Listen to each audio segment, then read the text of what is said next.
Pourquoi parler de cette période? En fait, parce qu'elle est annoncée déjà depuis plusieurs années. C'est vrai que l'au-delà, régulièrement, m'envoyait ce message que nous allions traverser une période qui allait être un petit peu compliquée, où on allait devoir être un petit peu isolé et puis loin des villes. Pour certains, que ça ne serait pas une période très longue, c'est-à-dire qu'ils m'ont toujours parlé d'1 mois et demi, 2 mois, mais il est vrai que ça a été annoncé déjà depuis au moins une dizaine d'années, qu'il y aurait cette période qui arriverait pour qu'on comprenne, parce que justement vient la période de mutation. Donc c'était pas une surprise, et c'est le début. Donc on va en reparler, je pense, un petit peu tout à l'heure, mais c'est le début d'une mutation qui va engendrer d'autres événements. Voilà. Alors, on peut dire aussi, en dehors du message que les guides nous donnaient, qu'on a tous eu, en France, l'occasion de s'apercevoir aussi qu'il y avait un message très fort qui était passé, c'est l'année dernière, au moment où il y a eu l'incendie à Notre-Dame. En fait, ce qui a été certainement impressionnant par rapport à cet incendie, c'est quand la flèche s'est effondrée. Et pourquoi? Parce que la flèche était vraiment le symbole de la connexion que le monde avait avec l'au-delà. C'est-à-dire, c'était la protection divine, la connexion avec l'au-delà. Et cette flèche qui est tombée, eh bien, quelque part, ça voulait dire, maintenant, on était un petit peu en roue libre. Il n'y avait plus cette protection divine qui était au-dessus de nous.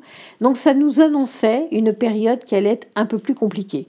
Et effectivement, on a pu voir, par les différents événements qui ont été vécus déjà, dans les différentes manifestations et tout, puis, par cette période que nous venons de traverser, eh bien, voilà, l'annonce, elle était quelque part déjà l'année dernière, et c'était pile 1 an avant qu'il y ait ce confinement, puisque ça s'est passé le 15 avril 2019.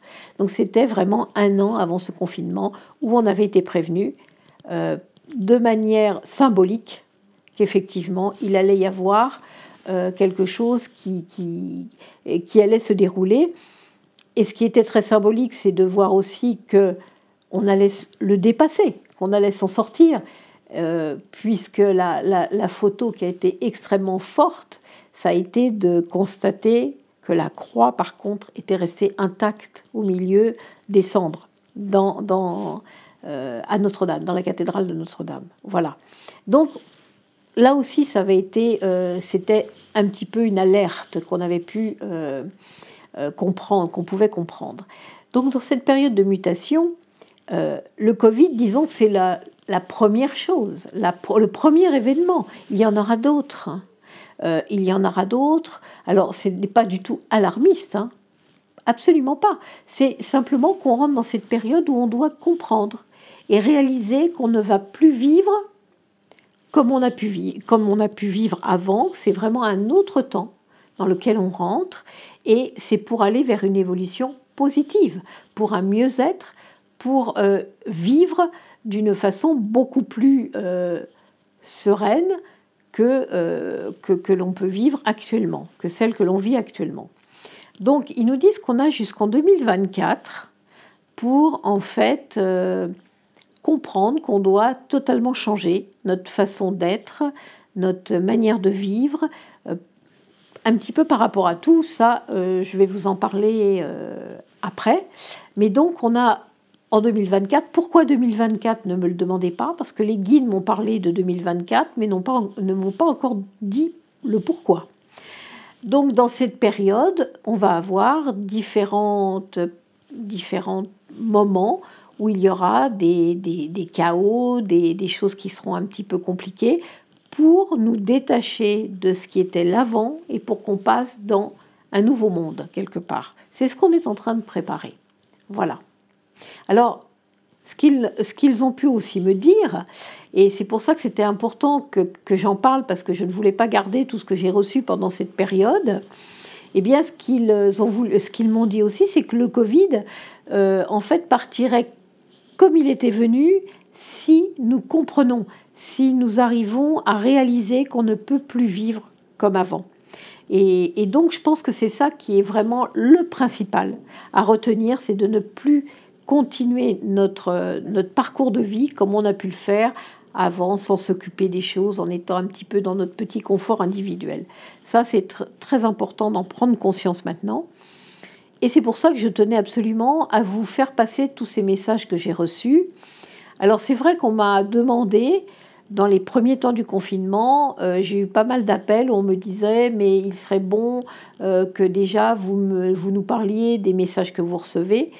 Et là, j'avais l'interdiction totale par rapport à l'au-delà, où ils m'ont dit « on t'interdit de dire quoi que ce soit pendant le confinement, tu reçois les messages et tu te mets en recul et en méditation, et c'est après le confinement qu'on t'autorisera à en parler ». Voilà pourquoi je le fais aujourd'hui.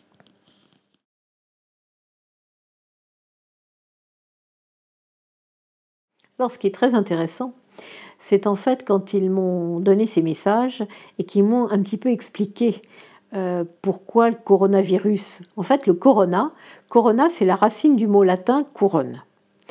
Et vous avez le chakra coronal, qui est donc le 7e chakra qui se situe à la tête, au sommet de la tête, qui est la connexion spirituelle, la conscience de l'âme. Et puis, vous avez aussi les artères coronaires.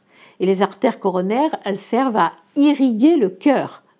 Et en fait, le message là qui est déjà donné par ce coronavirus, c'est que on doit se connecter au spirituel davantage et ouvrir son cœur. Donc, vous voyez que ça, c'est déjà passionnant. Quand ils m'ont donné cette explication, j'ai trouvé ça magnifique.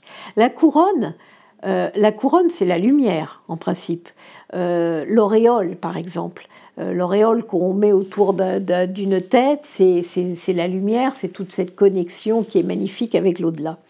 Eh bien, bien sûr que la couronne peut être positive, mais elle peut être aussi négative.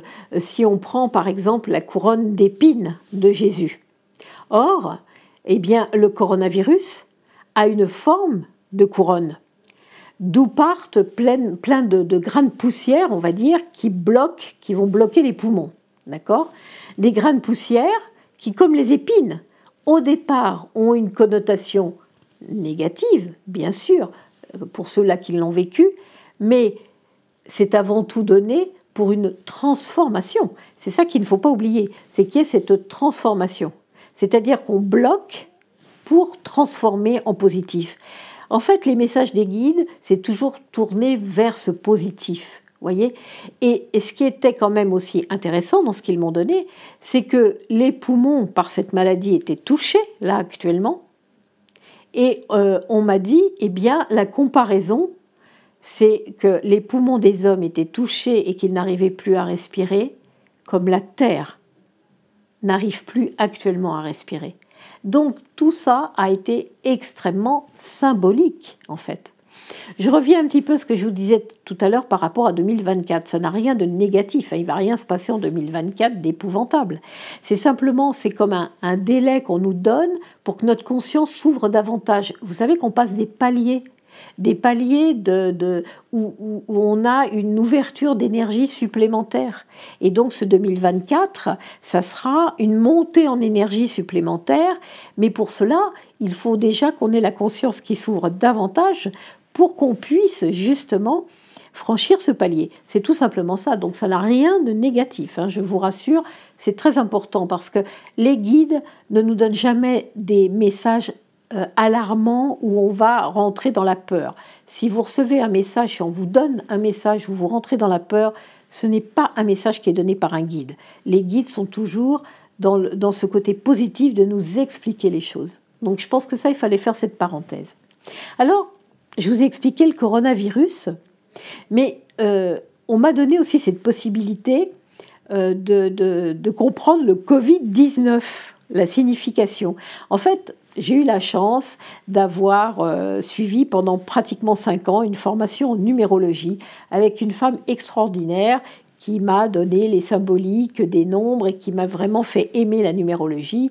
Et je m'y intéresse toujours. Et en fait, un jour, ils m'ont montré en me disant le Covid, Covid, vous prenez les nombres qui se rapportent à Covid, ça fait, en addition, ça fait du 26. Et 26, c'est un petit peu toutes les situations qui peuvent arriver, positives ou négatives, pour aller vers une transformation. Vous voyez que ce n'est pas innocent, que ça s'appelle le Covid. Ce n'est pas innocent du tout. Et le 26, ça donne 8. Et le 8, c'est toutes les possibilités que l'on a, notamment par rapport au matériel, pour ne pas rester fixé le matériel, mais pour, pour le transcender et que ça devienne quelque chose de réussite. C'est-à-dire, on parle de quelque chose qui est très matériel pour transcender et en faire quelque chose de beau et de positif. Vous voyez un petit peu comme quoi le mot Covid a une signification qui, là aussi, est très importante. Et puis 19. 19, en numérologie, c'est le karma de pouvoir. Et si vous réfléchissez, qu'est-ce qui actuellement nous pose problème dans notre société actuelle? C'est l'argent et le pouvoir. L'argent, le 8, parce que l'argent n'est pas toujours en ce moment bien utilisé et que c'est justement pour avoir le pouvoir sur l'autre. Donc, vous voyez que dans ce Covid-19, on a le résumé de ce que l'au-delà essaye de nous faire comprendre en nous l'ayant envoyé, de nous le faire comprendre pour qu'on se modifie et qu'on se transforme.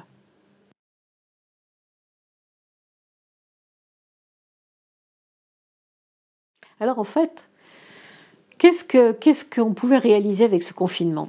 Dans un premier temps, eh bien, ce qui a été le plus important par rapport à ce que les guides ont pu me dire, c'est qu'on arrivait à un stade, avant le confinement, où en fait, on pouvait être par exemple en réunion de famille, et où chacun était sur son téléphone ou sur son ordinateur et ne profitait pas de l'autre. Et combien de fois, c'est vrai pour étayer ce que les guides ont pu me dire, combien de fois j'ai eu des personnes qui m'ont dit « je suis un petit peu décontenancée parce que quand je suis en famille, en fait on ne profite pas les uns des autres parce que chacun est en train de regarder les messages qu'il a reçus ou une connexion sur Internet et tout ». Eh bien, la première chose, ce qu'ils m'ont dit, c'était qu'en fait, l'isolement qu'on a pu avoir pendant ces 2 mois, eh bien, nous a fait comprendre le manque humain. C'est-à-dire le manque de nos proches, de nos amis, des personnes qu'on a l'habitude de côtoyer sans même quelquefois, je dirais, en prendre conscience parce que voilà, on est dans les habitudes, dans la routine.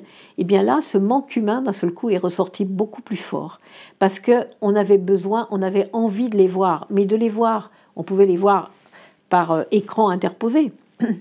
Mais, et là, c'est le côté Internet qui est intéressant et qui est positif.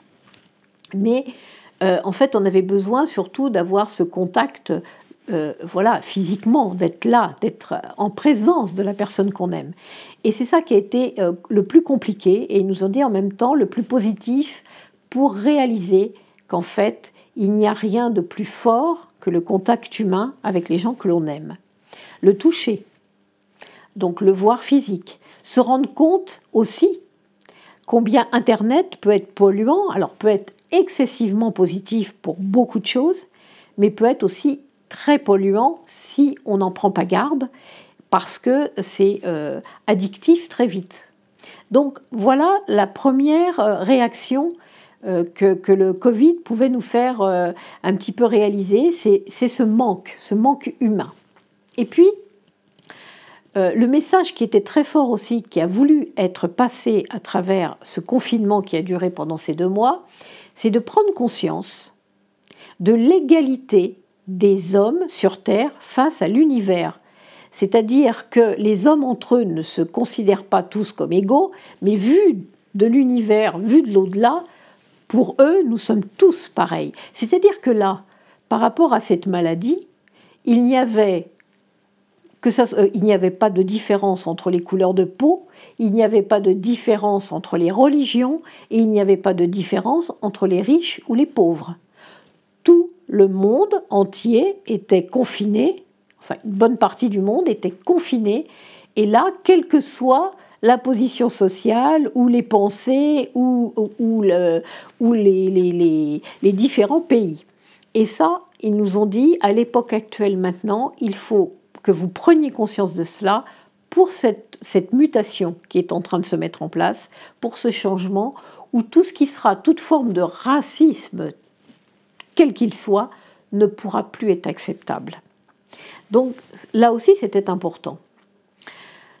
On nous a fait comprendre aussi par ces 2 mois de confinement que, eh bien, d'un seul coup, la nature était belle, que la nature profitait et que la pollution n'était plus là. Donc, par là, on devait réaliser qu'on abîme énormément la planète et qu'on doit la respecter davantage et qu'elle souffre beaucoup à cause de nous et que là, alors que nous étions enfermés, eh bien, elle pouvait enfin, elle, respirer et être complètement, se développer complètement sans craindre cette pollution qui l'asphyxie tout le temps. Donc ça aussi, puisqu'ils nous disent qu'on ne peut pas continuer à traiter la planète comme on le fait actuellement. Et je me rappelle de ce que j'ai vécu il y a plusieurs années en me retrouvant dans le désert, où j'avais eu cette occasion d'être en contact avec un être qui m'avait mis en état médiumnique suffisant pour voir battre le cœur de la terre. Et je me rappelle que cet homme m'avait dit, enfin cet être, excusez-moi, c'était pas un homme, c'était un être spirituel qui m'avait dit vois comment la terre, comment le cœur de la terre bat et comment vous la maltraitez continuellement. D'ici quelques années, vous prendrez conscience que vous ne pouvez plus le faire. Donc, ça m'a rappelé un petit peu ça par rapport à cette pollution. On a tous pu se rendre compte que d'un seul coup, eh bien, la nature reprenait ses droits quelque part. Voilà. Et puis, il y avait aussi le message qui était aussi passé par l'au-delà, c'était que, étant donné qu'on est dans une société, dans un monde où le spirituel est en baisse, c'est-à-dire où la connexion avec le spirituel n'est plus aussi intense qu'il a pu être dans d'autres époques, eh bien, les maladies prennent beaucoup plus vite le dessus sur l'homme. Donc aussi pour nous faire comprendre que plus on est connecté, plus le négatif de la pensée négative qui peut amener une maladie ou un virus qui arrive, eh bien, nous atteint beaucoup moins si on a cette connexion avec l'au-delà. Enfin, ils m'ont dit aussi qu'il fallait absolument nous stopper. Il fallait absolument nous stopper parce qu'on était parti dans une course après le temps qui devenait pas possible et qu'on allait direct entre guillemets dans le mur. Et qu'on nous a stoppés pour qu'on se remette au diapason de la roue du temps universel, mais surtout qu'on prenne conscience de ce temps qui s'accélère, et donc ça je vais vous l'expliquer après pourquoi, eh bien qu'on devait absolument en prendre conscience et reprendre un rythme qui se mette au diapason du rythme de l'univers et non pas à vouloir courir à vouloir aller beaucoup plus vite.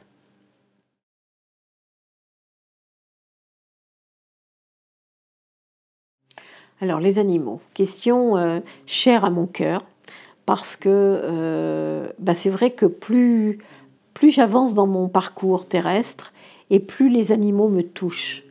Parce qu'avec tous les messages que j'ai pu recevoir par rapport à l'au-delà, eh bien j'ai compris combien ces âmes, ces êtres avaient une âme évoluée et que nous n'en prenions pas assez conscience. D'ailleurs, au moment où je vous parle des animaux, j'ai ma petite chienne qui ronfle, et pour ceux qui ont l'habitude de venir m'écouter en conférence, ils la connaissent bien, elle m'accompagne tout le temps, et donc elle fait comme lors des conférences, elle ronfle. Voilà, donc vous étonnez pas de ce petit bruit que vous entendez, c'est elle. Eh bien, les animaux, en fait, les guides m'ont expliqué qu'on nous a fait vivre l'enfermement, c'est-à-dire d'être à la merci d'un virus, comme on enferme les animaux qui sont à la merci des humains. Et ils nous redisent encore une fois qu'ils ne peuvent plus supporter la maltraitance qui est faite sur les animaux. Alors, aussi bien dans les abattoirs par rapport à la manière dont on les tue, il ne s'agit pas de ne pas manger de viande, mais la manière dont on tue l'animal, c'est dans les abattoirs, c'est la manière d'élever les animaux, dans les élevages qui sont voilà, les batteries, les élevages en batterie et tout ça, mais c'est aussi toute la cruauté que les êtres humains ont envers les animaux et dont on peut malheureusement constater, dans tous les refuges, SPA et autres, où on voit toutes ces douleurs que les animaux ont eu à subir de l'humain, et alors que ce sont des êtres innocents. Et donc les guides nous disent que là, ils ne supporteront plus.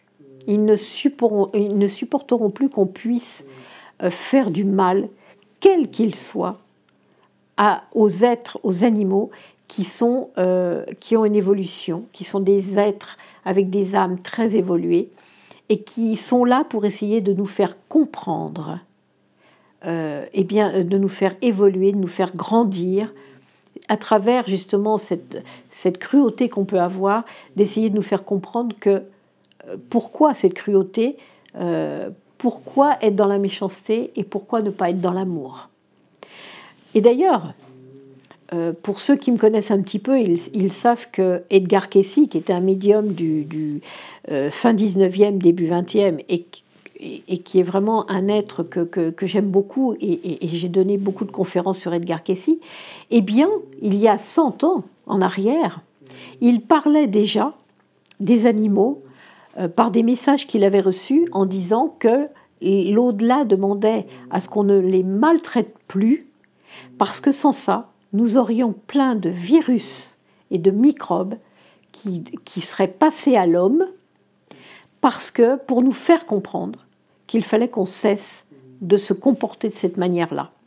Et pour ceux qui ont pu assister à mes dernières conférences sur Paris, eh bien, j'avais fait passer un message que j'avais reçu dans le dernier enseignement qui m'a été donné, qui est dans le dernier ouvrage en date, où en fait les guides m'expliquaient que, comme nous ne voulons pas comprendre cette méchanceté qui est faite aux animaux, nous allions bientôt avoir une maladie qui allait se déclarer, qui ne serait pas guérissable dans un premier temps, pour nous faire comprendre qu'en fait, et qui viendrait de la maltraitance des animaux, pour nous faire comprendre que nous devions passer dans un autre stade d'ouverture de conscience. Et on peut s'interroger sur ce qu'on vient de vivre, où au départ de ce Covid, il a été question du pangolin, il a été question de tout ça, et c'est vrai que ça m'a interpellée quand ils en ont parlé, parce que ça m'a rappelé ces messages qui m'avaient été donnés dans mon dernier enseignement, où effectivement, eh bien, il parlait de cette maladie qui allait arriver par rapport à une maltraitance qu'on faisait aux animaux. Voilà.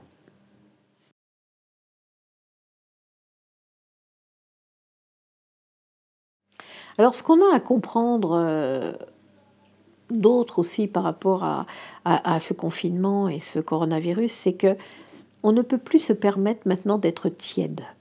Alors, qu'est-ce que ça veut dire être tiède? Ça veut dire ne pas se positionner. C'est-à-dire que où on a cette connexion spirituelle, c'est-à-dire qu'on doit l'ouvrir davantage, se tourner vraiment, prendre conscience que nous sommes que de passage sur Terre, et pourquoi nous venons, et qu'est-ce que nous pouvons faire pour contribuer un petit peu à améliorer cette planète sur laquelle on vit. Ou alors, bon, c'est vrai qu'il y a plusieurs ouvertures de conscience sur Terre, donc, ou alors vous allez avoir des personnes qui vont être complètement fermées à ça, mais parce qu'elles ne sont pas prêtes. Voilà, on n'a pas tous la même évolution quand on s'incarne. Ça, c'est par rapport au nombre de vies qu'on a, mais le sujet n'est pas là aujourd'hui. Mais donc, ou bien, c'est vrai qu'on n'est pas ouvert parce qu'on n'a pas cette connexion du tout, ou alors on a la connexion. Et les guides nous disent c'est l'un ou l'autre. Mais être tiède et dire peut-être que je vais faire, mais bon, ça va changer mes habitudes, je vais pas être dans le... Voilà, ça va changer ma petite vie tranquille, ça c'est plus possible. Ils nous disent là maintenant, vous arrivez dans une période où justement le temps s'accélère. Alors, vous avez tous pu vous rendre compte que le temps s'accélère, je pense. Que même les jeunes, j'entends même des jeunes qui viennent me consulter, qui ont 18-20 ans, et qui me disent ça passe beaucoup plus vite qu'avant. On a l'impression que le temps va très très vite. Il est vrai que tous les ans, ça fait déjà 4-5 ans de ça, tous les ans, les guides me disent tu vas voir cette année, l'année te paraîtra plus courte. Alors, c'est vrai que l'année dernière, il m'avait dit oh, tu seras en janvier, quand tu seras en janvier, eh bien, il faut te dire que tu te retrouveras au mois de mai. Très vite, sans avoir pris conscience. Et puis ça, il y a à peu près 2 ans. Et puis l'année dernière, ils m'ont dit, en janvier, ils m'ont dit, ah bah, tu vas te retrouver en juillet, tu n'auras rien vu. Et ce qui était le cas. Et puis en début d'année, là, ils m'ont dit, eh bien cette année, tu vas avoir l'impression qu'en fait, eh bien l'année 2020 n'aura fait que 6 mois. Et en fait, c'est cette mutation qu'il y a dans l'univers actuellement qui fait que le temps, on a l'impression que le temps s'accélère. Vous savez, c'est quand même la seule planète où il y a cet espace-temps. Ailleurs, le temps n'existe pas. Et donc, eh bien, comme tout est en mutation, tout l'univers est en mutation, eh bien, on a cette impression d'accélérer comme ça. Donc, ça se passe vraiment. Ils nous disent, vous ne pouvez pas comparer une année d'il y a 10 ans à une année maintenant. Elle vous paraît beaucoup plus courte. Et donc là, on n'est pas encore à la fin de l'année, donc on verra. Mais ils m'ont annoncé qu'on aura eu l'impression qu'elle aura duré 6 mois, tellement ça va passer très vite. Voilà. Alors ça aussi, il fallait qu'on le comprenne.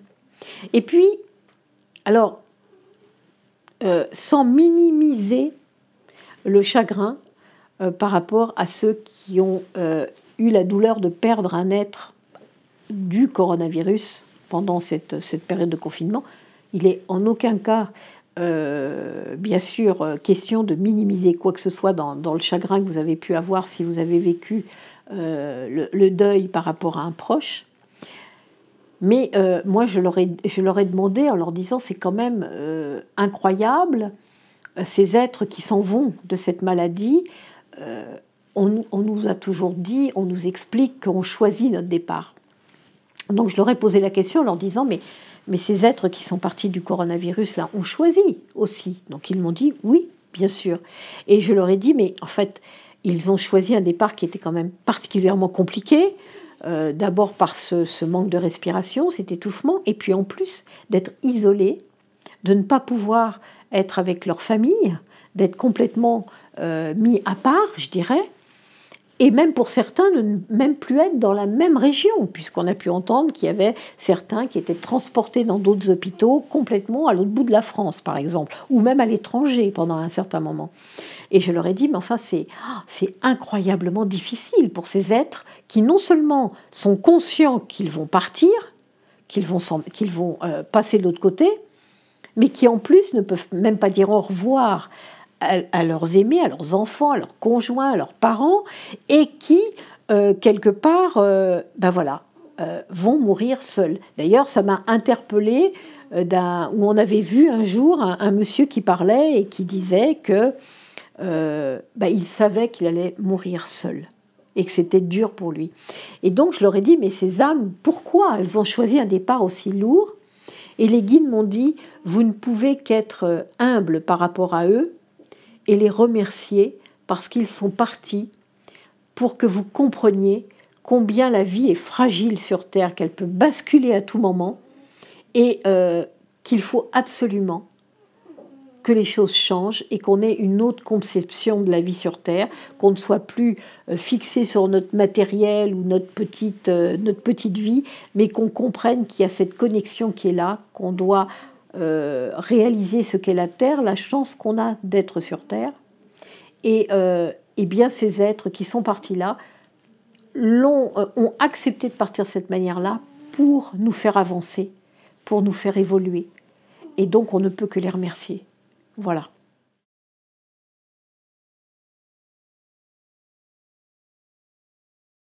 Alors bien sûr qu'après ces 2 mois de confinement, si on reprend notre vie comme elle était avant et qu'on ne change rien, ça ne va pas. Ça, je pense que avec tout ce qu'on dit depuis tout à l'heure, c'est une évidence. Alors, eh bien, ça veut dire quoi changer? On ne va pas changer le monde, hein, ça va. Mais ce qui est important, j'entends beaucoup de personnes qui me parlent et qui me disent oui, mais alors nos dirigeants ne veulent pas changer avant que le monde entier prenne conscience. Et donc à ça, les guides nous répondent, mais avant de vous occuper du monde entier et des dirigeants, commencez par vous occuper de vous. C'est-à-dire que le changement n'arrivera que si individuellement nous changeons dans notre vie. Donc comment on peut changer?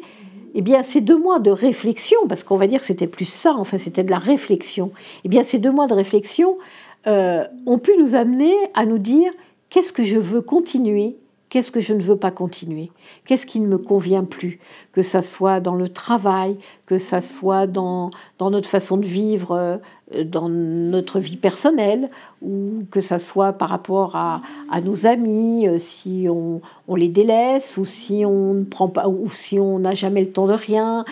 Ça peut être dans de multiples domaines, mais de changer tout ce qui ne nous va pas. Voilà ce qu'on nous demande de faire. Alors bien sûr, il y a des changements où on dit ça, je n'ai plus envie de le faire, mais il y a des choses qu'on est obligé de continuer. Mais par contre, il y en a d'autres où on peut dire, eh ben, c'est le moment. C'est le moment que je change et que carrément je parte sur une autre voie, quel que soit le domaine, hein, d'ailleurs. Et voilà, c'est surtout de le faire personnellement et de ne pas toujours attendre que ce soit les autres qui fassent. Quand on dit ah oui mais nos gouvernements ne bougent pas ou les autres, on se rend compte que les autres, mais peu importe les autres. Si chaque être s'occupe de sa propre vie et fait le changement dans sa propre vie, c'est comme ça que le monde entier va bouger, en fait. Et les guides nous l'avaient déjà dit, même avant le confinement, puisqu'ils nous disaient, de toute façon, quand vous dites oui, de toute façon, il n'y aura jamais la paix dans le monde, il y aura toujours la guerre, parce qu'il y a plein de personnes qui ne veulent pas la paix dans le monde, tous ceux tous ceux qui dans les pays provoquent les guerres et tout ça. Et les guides nous disaient, mais avant de juger ce qui se passe dans les différents pays par rapport aux tensions qu'il peut y avoir, commencez par voir dans vos propres familles s'il n'y a pas des conflits. Et vous commencerez à régler et à pouvoir amener la paix dans le monde en commençant à régler les conflits de vos familles. Donc, voyez que tout vient en fait individuellement. Là, par contre, on nous demande personnellement, individuellement, de prendre conscience que c'est à nous de changer pour que ça fasse boule de neige et que justement le monde après bouge. Donc voilà, ça c'est déjà une chose. Et puis, ce qu'on doit surtout changer, et ça les guides nous en ont parlé, m'en ont parlé plusieurs fois, sortir de l'agressivité, de la délation qu'il pouvait y avoir depuis un certain temps qui est épouvantable, surtout là on revient plus au problème d'Internet, hein, et de la violence. Parce qu'ils nous disent que tant qu'on reste dans l'agressivité, dans la délation et la violence, eh bien c'est un signe que nous ne sommes pas du tout connectés, que nous n'avons aucune ouverture de conscience.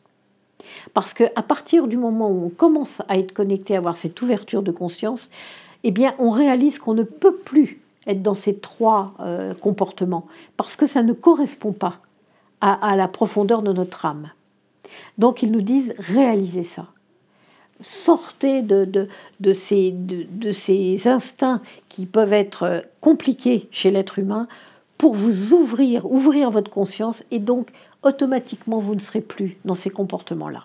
Et c'est très important par rapport à cette mutation qui arrive et dans laquelle on vient de rentrer. Alors, on n'est pas encore dans l'œil du cyclone, mais on est déjà bien rentré dedans. C'est-à-dire qu'on va avoir des chaos, on va avoir des soubresauts qui vont revenir dans différents domaines, dans l'économie, après avoir eu le côté maladie, il y aura l'économie, il y aura des mouvements qui vont avoir lieu. Donc, ça va faire bouger, ça doit faire bouger, parce qu'il faut vous dire que ce qu'ils m'ont montré, c'est que comme l'univers est en mutation, tout l'univers est en mutation, eh bien, on ne peut pas rester à la traîne, je dirais, quelque part. Vous voyez, on ne peut pas se permettre d'être la seule planète qui va tout dérégler, le système de l'univers qui bouge.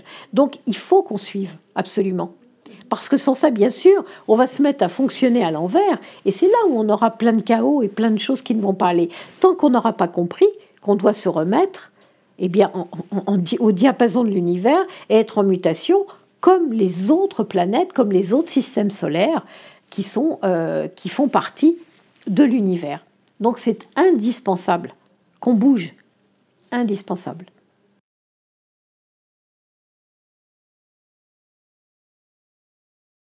Alors des cadeaux. Nous avons eu des cadeaux pendant ce confinement. Alors quels sont-ils ces cadeaux? Déjà, vous remarquerez que les enfants et les animaux ont été épargnés par rapport au coronavirus. Et pourquoi ils ont été épargnés? Les guides m'ont répondu parce que ce sont des êtres purs. Ce sont des êtres purs, donc qui n'ont pas à comprendre et à passer par quelque chose de compliqué pour se transformer. Ils sont purs naturellement. Donc, effectivement, eux ont été épargnés. Et puis, est-ce que vous avez remarqué, mais je pense que vous avez remarqué, le temps qu'il a fait pendant les 2 mois? Il a fait exceptionnellement beau. Alors bien sûr, j'ai eu des personnes un peu ronchonnes qui m'ont dit « Ah bah oui, mais alors c'était fait pour ceux qui avaient un jardin, mais ceux qui étaient dans les appartements. » Et les guides m'ont répondu « Et alors ?» Ceux qui étaient dans les appartements, oui, d'accord, ils ne pouvaient pas sortir, mais ils avaient la lumière du beau temps, la lumière du soleil. Comment l'auraient-ils vécu si pendant 2 mois, il n'y avait eu que de la pluie? Et le temps, en fait, a été donné, ce beau temps a été donné pour que l'être humain garde l'espoir et vive bien, parce qu'on sait très bien qu'avec le soleil, on a forcément meilleure morale. Donc peu importe si c'était compliqué parce qu'on était enfermé dans un appartement ou parce que, au contraire, on pouvait profiter d'un bout de jardin, l'important c'était qu'il y ait ce soleil qui soit là, le temps de l'enfermement, pour que l'on puisse quand même avoir le soleil dans le cœur et ouvrir notre cœur quand même. Alors, moi je vous dirais en conclusion, par rapport à ce phénomène qu'on vient de vivre, je vous redirai ce dont on a parlé là, ce dont je vous ai parlé il y a quelques temps, il y a quelques minutes, parce que c'est vraiment la priorité de ce que les guides m'ont donné. C'est de ne pas attendre que l'autre change, que le voisin change. C'est à chacun de nous de bouger, à chacun de nous de mettre notre petite pierre de changement pour que le monde devienne meilleur, parce que ce monde, c'est pour nos enfants, pour nos petits-enfants, pour qu'ils soient fiers de nous et qu'ils disent, voilà, ils ont pris conscience, et puis ils ont compris, et ils ont commencé à refaire du bien à la planète, et grâce à eux, on peut vivre à peu près correctement. C'est peut-être utopique, mais non, c'est pas utopique par rapport à ce que les guides nous montrent. C'est possible. On va vers cette mutation, on va vers ce changement. À nous de le mettre en œuvre et à nous d'ouvrir notre cœur le plus possible pour être complètement dans l'amour. Voilà ce que je voulais vous dire aujourd'hui. Merci de m'avoir écouté.